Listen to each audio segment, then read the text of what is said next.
তোমার কথা ধরে আমি বলতে চাই সাকিব ইয়ানদের, জানি না আজকে এখানে এসে শুনলাম তারা নাকি আমার বিরুদ্ধে পোস্ট দিচ্ছে। তাদের উদ্দেশ্য সত্য কথা। তাদের উদ্দেশ্য করে আমি বলতে চাই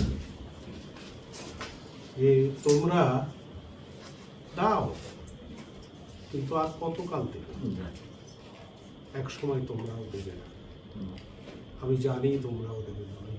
মারুফের কথা ধরে বলতে হবে কতদিন।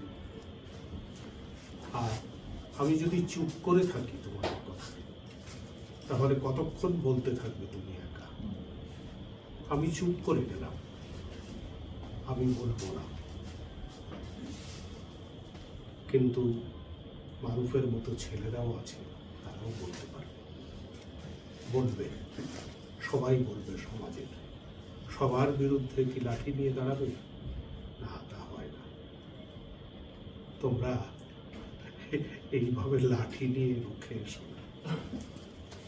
সবাইকে ধন্যবাদ।